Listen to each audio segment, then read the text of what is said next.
आज के इस वीडियो में दो दिग्गज एएमसी के दो दिग्गज म्यूचुअल फंड के बारे में हम बात करेंगे और जानेंगे कि आखिर दोनों में रिस्क और रिटर्न्स के हिसाब से कौन सा फंड ज़्यादा बेहतर है, कौन सा फ़ंड आपको लेना चाहिए, किस फ़ंड को नहीं लेना चाहिए। इन तमाम तर मुद्दों पे आज हम डिटेल्स में बात करेंगे। यकीनन पहला जो फ़ंड है वो है निप्पॉन इंडिया की तरफ से और दूसरा जो फ़ंड है वो है कैनरा रोबेको की तरफ से। इन दोनों म्यूचुअल फ़ंड हाउस की तरफ से सेम कैटेगरी के फ़ंड पे हम बात करने वाले हैं। यकीनन ये वीडियो बहुत ही ख़ास होने वाली है, बहुत ही इंपॉर्टेंट होने वाली है, तो वीडियो को एक लाइक करके शेयर कर दें। चैनल को अगर अभी तक सब्सक्राइब नहीं किया है तो इन्फॉर्मेटिव कंटेंट के लिए चैनल को भी ज़रूर सब्सक्राइब कर लीजिए। देखिए, एक्चुअली ये सवाल जो हमारे पास आया है ये अक्षय पाटिल जी की तरफ से आया है कि निप्पॉन इंडिया लार्ज कैप और Canara Robeco blue chip fund, इन दोनों में रिस्क और रिटर्न्स के हिसाब से कौन सा फ़ंड ज़्यादा बेहतर रहेगा। तो यहाँ पर रिस्क और रिटर्न्स की बात कही गई है, लेकिन इसकी पूरी डिटेल्स मैं आपको बाज़ाब्ता मोबाइल फ़ोन की स्क्रीन पे लाइव मैं आपको दिखलाने वाला हूँ कि आखिर कहाँ पर क्या चल रहा है, किस फ़ंड में कैसा सिचुएशन बना हुआ है, कहाँ पर क्या मैटर है और किस फ़ंड को आपको लेना चाहिए अगर इन दोनों में अगर आपको लार्ज कैप फ़ंड की ज़रूरत है तो सबसे पहले अगर फ़ंड परफॉर्म की बात की जाए तो निप्पॉन इंडिया की अगर हम बात करें जो कि लार्ज कैप कैटेगरी का फ़ंड है, तो देखिए निप्पॉन इंडिया ने हर टाइम ड्यूरेशन में अपने बेंचमार्क को बीट किया है, अच्छा खासा रिटर्न्स दिया है। इसका अल्फ़ा भी अच्छा खासा देखने को मिलता है क्योंकि अल्फ़ा रेशियो बहुत ही इंपॉर्टेंट होते हैं, वो आगे अभी मैं आपको लाइव में भी दिखलाने वाला हूँ।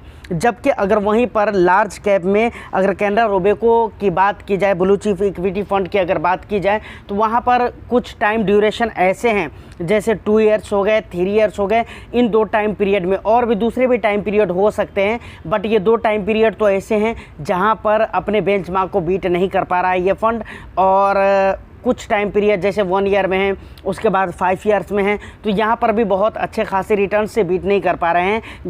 इसके कंपैरिजन में अगर निप्पॉन इंडिया को देखा जाए तो हर टाइम ड्यूरेशन में अपने बेंचमार्क को अच्छे लेवल से बीट कर पा रहा है, जबकि बेंचमार्क को अगर देखा जाए तो दोनों के सेम इंडेक्स बेंचमार्क है। तो ये थे फंड परफॉर्म के बारे में। अब ज़रा हम पूरी जन्म कुंडली देख लेते हैं दोनों फंड की कि कहाँ पर क्या चल रहा है, कहाँ पर क्या मैटर है। देखिए, तो फाइनली हम आ चुके हैं, ये ईटी मनी का वेबसाइट है। यहाँ पर आप देख सकते हैं ये कोई पेड प्रमोशन नहीं है, बस एक ट्रस्टेड वेबसाइट है जिसके लिए मैं इसको यूज़ कर रहा हूँ। सबसे पहले अगर वैल्यू रिसर्च रेटिंग की बात की जाए तो दोनों फ़ंड को वैल्यू रिसर्च ने 5 स्टार की रेटिंग दी है। कैटेगरी की अगर बात की जाए तो लार्ज कैप है, उसके बाद ये ईटी मनी का अपना रैंकिंग है, इसके ऊपर हम बात नहीं करते। उसके बाद फ़ंड एज की अगर हम बात करें तो दोनों के फ़ंड एज सेम है, 11 ईयर्स है ना, 11 ईयर्स। उसके बाद फ़ंड साइज़ की अगर बात करें तो निप्पॉन का यहाँ पर फ़ंड साइज़ ज़्यादा बड़ा दिख रहा है, वहीं पर कैनरा का फ़ंड साइज़ छोटा दिख रहा है। उसके बाद अगर रिटर्न्स की बात की जाए तो 1 ईयर में देख लीजिए निप्पॉन इंडिया ने 33.68% का रिटर्न्स दिया है, जबकि कैनरा रोबेको ने 23.25% का रिटर्न्स दिया है। 3 ईयर्स में निप्पॉन इंडिया ने 25.05% का रिटर्न्स दिया है, वहीं पर कैनरा रोबेको ने 16.35% का रिटर्न्स दिया है। 5 ईयर्स की अगर बात की जाए तो 18.17% का रिटर्न्स दिया है, वहीं पर कैनरा रोबेको ने 5 ईयर्स में 18.71% का रिटर्न्स दिया है। तो ये रहे रिटर्न्स। आपको रिटर्न से पता चल गया होगा कि यहाँ पर निप्पॉन के हर टाइम ड्यूरेशन में 1 ईयर, 3 ईयर, 2 ईयर में निप्पॉन के जो मतलब फ़ंड है उनके रिटर्न्स ज़्यादा बेटर रहे हैं। उसके बाद स्टैंडर्ड डिवीज़न की बात कर ले, शार्प रेशियो, बेटा रेशियो की बात कर ले, तो इन सारे रेशियोज़ को देखने के बाद ऐसा लगता है कि निप्पॉन में ज़्यादा रिस्क लिया गया है। वहीं पर अगर इसके रेशियोज़ को देखें तो आपको ठीक ठाक नज़र आएंगे। तो ये सारी कहानी है। वहीं पर अल्फ़ा की अगर हम बात कर ले तो अल्फ़ा रेशियो 6.38% है, जबकि वहीं पर कैनरा रोबेको के अल्फ़ा रेशियो की बात की जाए तो 0.18% है, जो कि बहुत ही कम है निप्पॉन के कंपैरिजन में। समझ रहे हैं? अल्फ़ा रेशियो का ये मतलब होता है कि भाई कोई भी फ़ंड अपने बेंचमार्क से कितना परसेंट ज़्यादा रिटर्न्स दे रहा है। 6% इसका अल्फ़ा रेशियो है, इसका मतलब 6% अपने बेंचमार्क से ज़्यादा रिटर्न्स दे रहा है। कौन सा फ़ंड? Nippon India. उसके बाद टॉप 3 सेक्टर्स की बात कर लें तो ज़्यादा कुछ फ़र्क नहीं है। सबसे पहला है एनर्जी, निपॉन इंडिया का, उसके बाद पहले नंबर पे फिनेंस, दूसरे नंबर पे एनर्जी, उसके बाद तीसरे नंबर पे कंज्यूमर स्टेपल्स। लेकिन वहीं पर अगर कैनरा रोबेको के अगर टॉप 3 सेक्टर्स की बात की जाए तो पहला है फिनेंस, दूसरा है टेक्नोलॉजी, तीसरा है ऑटोमोबाइल। वहीं पर 5 टॉप होल्डिंग्स की बात की जाए तो सेम ही सेम यहाँ पर भी नज़र आते हैं, 3 तो सेम ही सेम हैं। जैसे HDFC यहाँ पर भी है, HDFC कैनरा रोबेको में भी है, ICICI दोनों में है, आप देख सकते हैं, निपॉन कैनरा दोनों में है, रिलायंस निपॉन कैनरा दोनों में है। उसके बाद यहाँ पर ITC लिमिटेड है, इन्फोसिस है, उसके बाद स्टेट बैंक ऑफ इंडिया है, उसके बाद लर्सन एंड टुब्रो है जिसे LNT भी कहा जाता है। उसके बाद पी रेशियो, मैंने आपको कहा था ना कि पी रेशियो निपॉन में कम देखने को मिलता है, ये एक अच्छी बात है। वहीं पर कैनरा रोबेको में पी रेशियो थोड़ा ज़्यादा मिलता है, 2% ज़्यादा मिल रहा है यहाँ पर, 2% से भी कुछ ज़्यादा है, 0.37 है। उसकी बात तो हम नहीं कर रहे हैं फ़िलहाल, आप देखिए फाइनली जो स्टेप है। उसके बाद एक डिटेल्स यहाँ पर एक्सपेंस रेशियो आ जाते हैं, 0.83% है, जो कि निपॉन का है, थोड़ा महंगा है।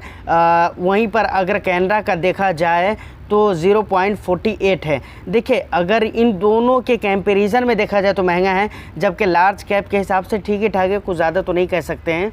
तो ये सारे डिटेल्स है, यहाँ पर आपको पता चल गया होगा कि कैनरा रोबेको ज़्यादा रिस्क नहीं ले रहा है, रिस्क को बचा कर बेटर रिटर्न गेन करने की कोशिश कर रहा है। लेकिन वहीं पर अगर निपॉन के फंड में देखा जाए तो काफ़ी ज़्यादा रिस्क ले रहा है और अच्छे रिटर्न्स देने के लिए, और अच्छे रिटर्न्स दे भी रहा है, और इसके हर फंड का लगभग यही हाल रहता है। तो उम्मीद है कि यहाँ तक कि आपको बातें समझ में आ गई होगी। अब हम आगे की तरफ ज़रा बात कर लेते हैं, चलिए।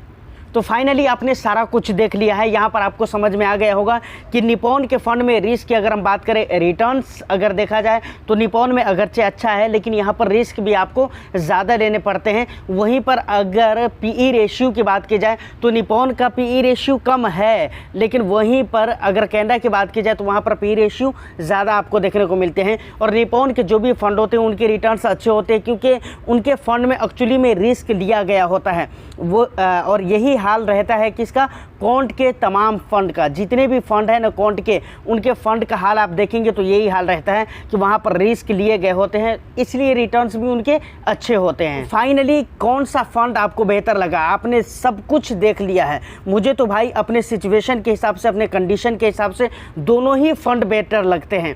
अगर बात रही कि भाई 2 ईयर और 3 ईयर्स में अगर कैनरा रोबेको ने अपने बेंचमार्क को बीट नहीं कर पाया है, तो मैं यहाँ पर एक बात आपको कहना चाहूँगा, और इससे पहले भी मैं ये बात बोल चुका हूँ कि देखिए एक्चुअली में होता क्या है कि इक्विटी में 2 साल 3 साल के लिए बंदे निवेश नहीं करते हैं। बहुत कम ही लोग होंगे जो 3 साल के लिए निवेश करते होंगे, और करना भी नहीं चाहिए। अगर ये लार्ज कैप है तो कम से कम आपको 5 साल देना चाहिए या 5 साल प्लस देना चाहिए। तो 2 और 3 ईयर्स के लिए आपको निवेश करना नहीं है, तो इस टाइम ड्यूरेशन में बेंचमार्क को बीट कर पाया या नहीं कर पाया, ये चीज़ आपको देखना भी नहीं चाहिए। और एक बात और भी खास बात मैं लार्ज कैप को लेकर बताता हूँ। लार्ज कैप कैटेगरी के बहुत सारे फंड आपको मिल जाएंगे, सिर्फ कैनरा रोबेको की बात नहीं कर रहा हूँ, बहुत सारे ऐसे फंड मिलेंगे जिनके रिटर्न्स अपने बेंचमार्क को बीट नहीं कर पाते हैं, जिस फंड का परफॉर्म अपने बेंचमार्क को बीट नहीं कर पाते हैं। लार्ज कैप कैटेगरी के ज़्यादातर फंड में ये हाल आपको देखने को ज़रूर मिलेगा।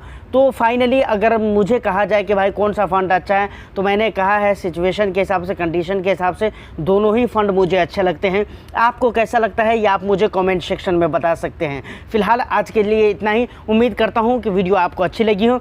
वीडियो अगर अच्छी लगी है तो एक लाइक करके शेयर कर दीजिए। चैनल को अगर अभी तक सब्सक्राइब नहीं किया है तो चैनल को भी ज़रूर सब्सक्राइब कर लें। मैं फिर मिलता हूँ किसी नेक्स्ट वीडियो में, जब तक के लिए all the best. Thank you for watching.